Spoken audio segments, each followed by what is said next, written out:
En revista de prensa hoy hablaremos de la supuesta adopción por parte de rusos y el robo de niños a manos de los militares de niños ucranianos. Para eso nos acompaña Rosa Pérez Masdeu. Rosa, buenos días, bienvenida. Buenos días, María Clara.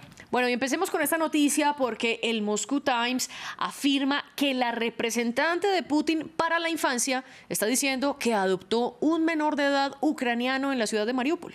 Efectivamente, hablamos de María Lvova-Belova, quien tiene el cargo concretamente de comisionada rusa de la protección de los derechos de la infancia, y ayer jueves informó al presidente ruso Vladimir Putin que ha adoptado un adolescente de 15 años proveniente de la ciudad de Mariupol. Recordemos, esta ciudad ucraniana bajo control ruso desde prácticamente el principio de la guerra.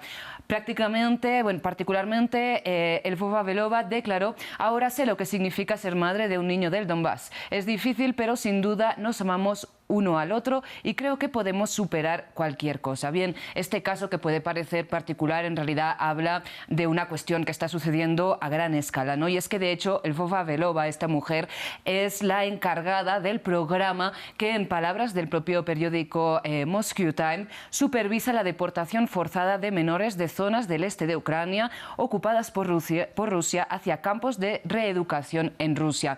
Concretamente, según un reporte publicado este martes por el Yale Humanitarian Research Lab de Estados Unidos, se estima que habría unos 6.000 menores ucranianos viviendo en estos momentos en estos campos de reeducación en Rusia.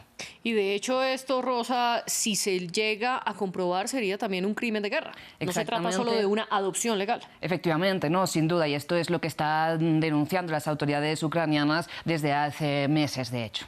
Y nos vamos ahora a las noticias de Estados Unidos, porque el New York Times está preguntándose si lo que está ocurriendo en Ohio con los químicos que se liberaron luego del descarrilamiento de un tren se trata de un Chernobyl 2.0.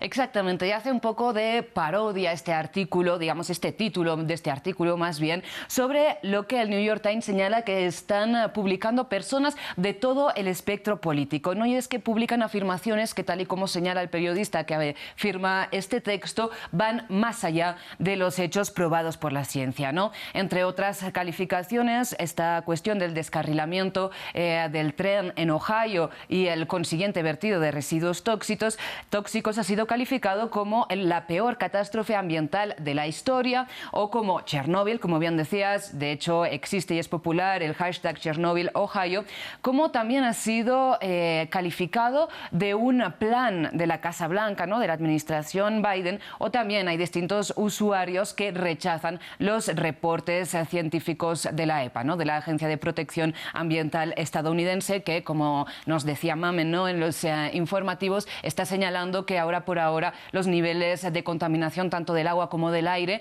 no tienen un alto nivel de toxicidad. Sin embargo, que hay que esperar a los informes que se vayan realizando a largo plazo. Bueno, y esta desinformación es una de las cosas que está lamentando un medio local en Ohio. Exactamente, hablamos del Pittsburgh Post Gazette, que citan a Chris Reidy, que es un químico estadounidense de Massachusetts, que dice: no pongo en duda que estos químicos tengan un alto nivel de complejidad, pero esto no es Chernóbil. Ninguno de los químicos liberados es radiactivo. También citan a la doctora Maureen Litchbell, quien es especialista en salud pública y quien ha trabajado en emergencias como el 11 de septiembre o el Katrina, y que señala que el estrés psicológico puede provocar los mismos síntomas que los que se atribuyen a los químicos, como las náuseas o los dolores de cabeza que están denunciando muchos de los residentes de East Palestine. De hecho, esta doctora especializada en salud pública dice: la gente de la zona está muy preocupada, angustiada, y cuanto más tardemos en responder a esta angustia, mayor será la ansiedad y el estrés. Bueno, pero además, esta no es la primera vez que se descarrila un tren y que tenía químicos tóxicos, ¿no es así?